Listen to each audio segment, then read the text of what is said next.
Hello, so in this video I would like to show you and remind you of a few of the most important tools and just some basics on Clo3D. So if you're confident with the software, you probably know all of this, but in case you need a bit of revision, here are some of the tools. So first, let's start with the window. Remember, you have a 2D, 3D, or both options to view, okay, in the bottom right corner. Then you do also have the library. So in the newest version of Clo3D, we don't have the library here on the left anymore. So we have the history tab and the module library, but not the other library. So if you're looking for it, just a reminder where to find it: settings, display, window, library. Okay. So this is the new style of the library. It is like a separate window. If you want to have it back where you used to see it in the older version of Clo, you press this button and proceed. So now it's back here on the left and I can minimize my library.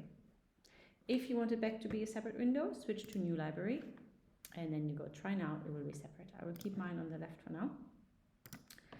That's where you find the library. In the library you can obviously pick your avatar and all the rest. I'm just going to open a garment so I can show you a few more tools. Just a simple t-shirt. Okay, so in the object browser, which is usually minimized to the right side of your screen, you will find your fabrics, your graphics, and then you have some trims like the button, buttonhole, top stitching, puckering, and other trims that you can add. And then the last tabs are for the grading. So what is important? The tools, the most important ones, the ones you switch through the whole time, I would say, when you're working on Clo3D, is the transform pattern, Quickstep A. I really recommend you learn the Quicksteps because it's a lot faster over time. So one hand on the mouse, left hand on the keyboard. The second one is edit pattern. So edit pattern is, if I want to pick up the pattern piece, in edit pattern doesn't work. So Quickstep A brings you back to transform pattern and lets you pick up your pattern piece. The edit pattern is, if you so Quickstep Z for edit pattern, you can select a line, a point, so you could shorten the length using edit pattern, lengthening, you know, all sorts of things. But what is important are the quick steps. So A for transform pattern, Z for edit pattern.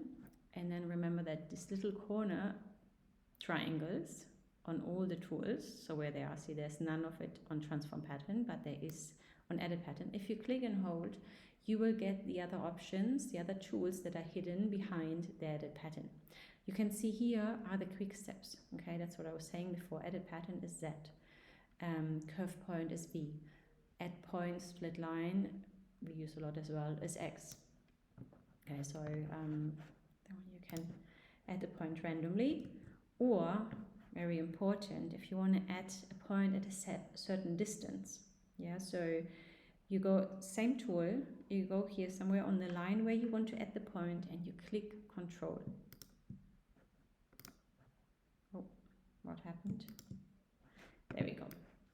So then you can have a look visually, line 1 and line 2 is the blue one. So where do you want to measure from? You want to measure from the waist, then you say I want it to be 5 centimeters below the waist, you type in 5. But if you only know like, oh, I want to shorten the length by 3 centimeters, then you need to define the length from the hem. Okay, so but it's really important in pattern making to be precise, that you always use the tool, the control, like the tool with control, right? So wanting to click here, hold Control first on your keyboard, then you click. That's when you get your box to choose the correct measurement. Okay, so if I go back to edit pattern, it's the same thing when you want to just drag. So when you want to go straight, you hold Shift. I hold Shift now, and then I press Control also.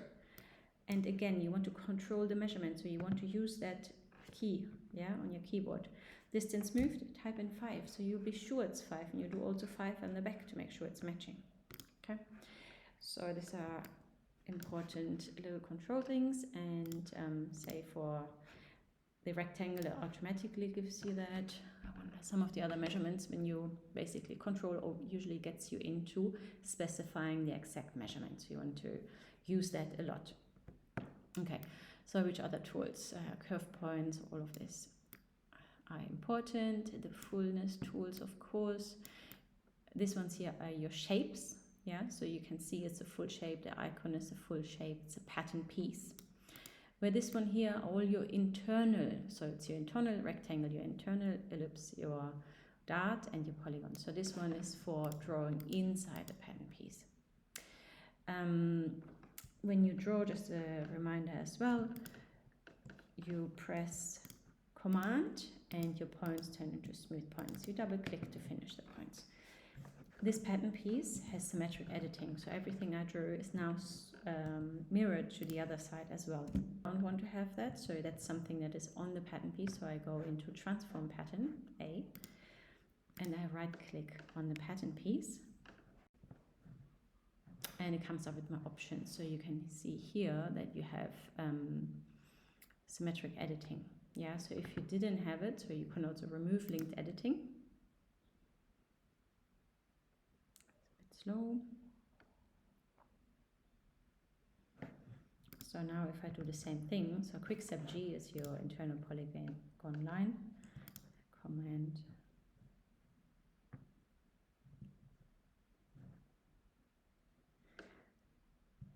so Command was for having curved points. Just an example, see now it's not mirroring it to the other side because I've removed the linked editing. Okay, that's important too. But whenever you have a symmetric pattern piece, you want to work on it with linked editing. Never do the same to this side and then the same to this side, because sooner or later you will have mistakes, inaccuracies, and also when you're grading the pattern, when you're using it for production, it is just not precise enough. So always work on linked edit pieces that are actually linked. In case you want to kind of get this linked again, sorry, it's very slow. You want to draw a line because this is a mirrored piece. Okay, sorry, with the other pieces, with the non-mirrored pieces, it is different. I'll just cut this piece.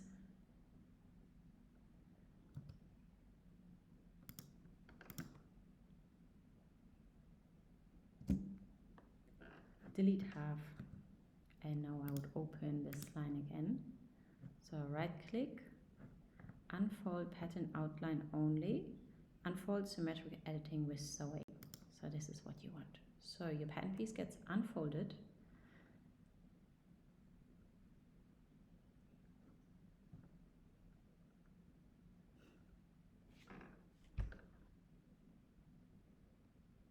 And you will now see if I change one side, then both sides will be changed.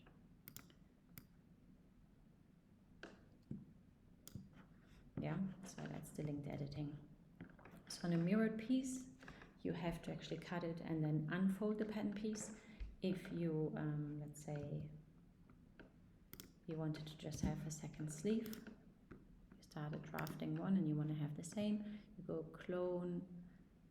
Here it says clone symmetric pattern with sewing. So you always want to do with sewing because that means that you will already have, we only need to sew half and both sides will be done.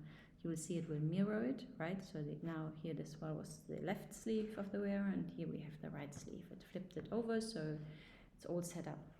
Property editors. So in here, your pattern names are so important. In industry, if you print patterns that are not labeled, it is a mess, right? You cannot do this. So what you want to do is you always want to, in your property editor, write down the name of the pattern.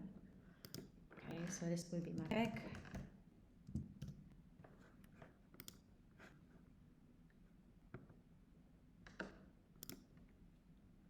This will be the front.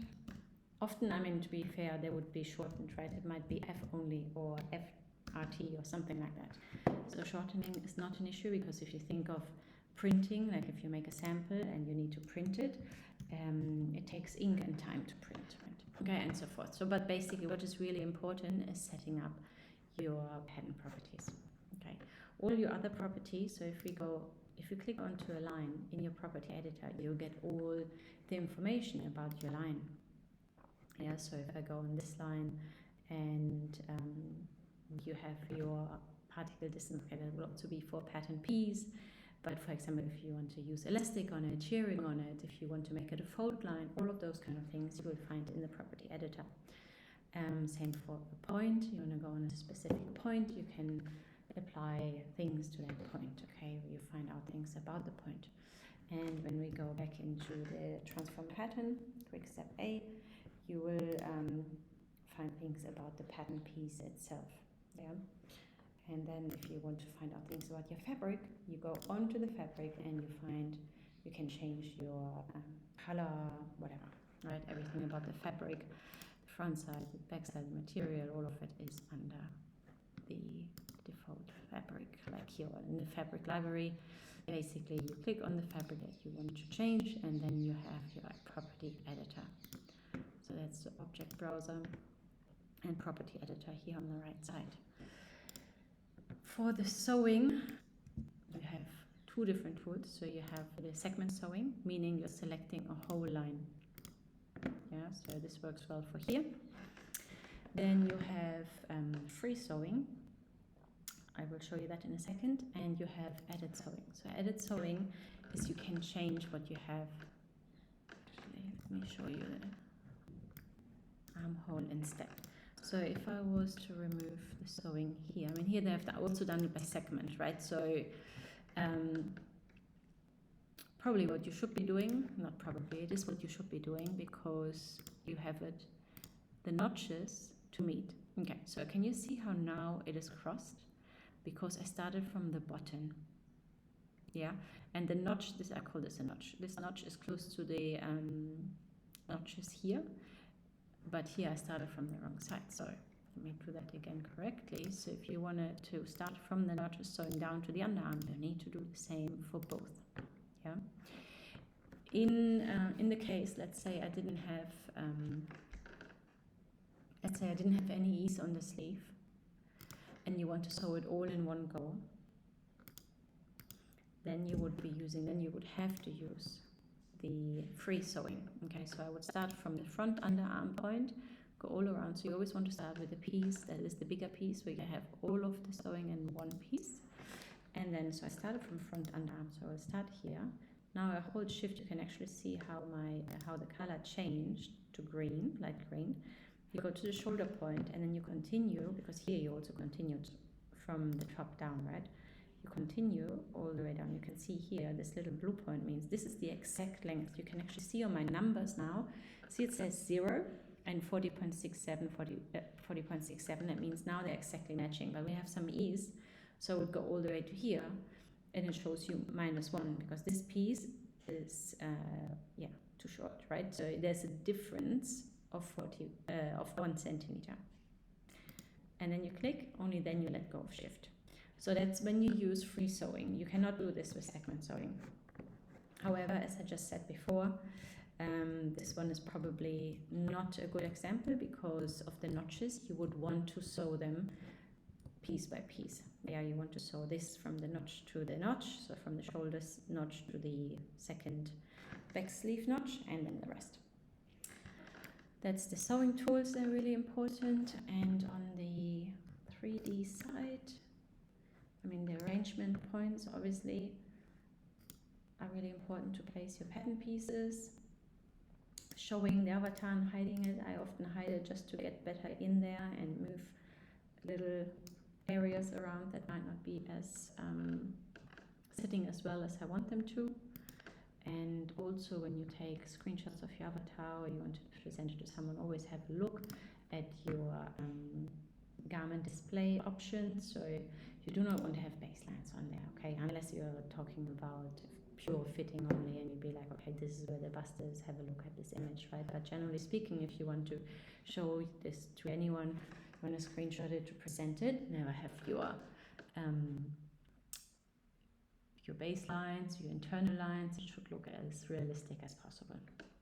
Okay, so just pay attention to your garment display options and also your fabric. If your fabric is not displaying, you want to go in here and check, because if you're on the monochrome fabric surface, that means everything will remain white even when you apply color or fabric to it. And yeah, then you have these options for that. And yeah, I think that was it with the most important. Okay, also just the right click works also on the 3D, of course. So you could select all pieces, Control A, and reset 2D arrangement, right? So if you wanted to bring it back because you wanted to start again. Also, one other thing actually with bottoms, I found more so than tops. So here, adding in, keeping the rest. I don't want to add the avatar because I already have one. And here we go, is my skirt. You might actually, what you can also do, you can hide garments. So for example, now I want to show you the skirt, so I could be hiding the top. I can select all the pieces in here and go hide 3D pattern, okay? But it is still there, right? The pieces are still floating around. So different, I'll show you a different thing. So the hidden garments are here, show garment.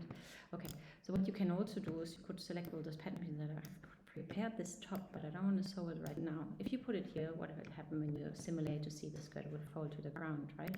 So what you can do, you can freeze it. Okay, so it will remain there while you're doing this, and later you bring it down.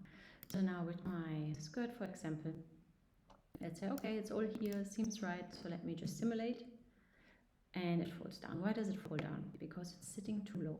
Okay, so what I often do, I would usually do Command A and select all, but I don't want to select this piece up here, so I select in 2D instead, select all pieces, and then move them up, because the moment you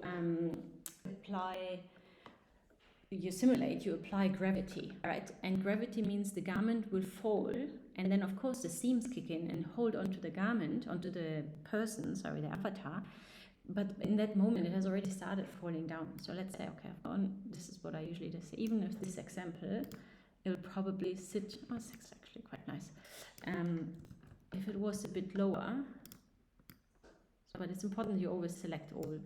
Then it might not fall down, but it doesn't sit nice, right? And then you have this, and you're like, oh, what's going on here? Now I need to pull it out of her body.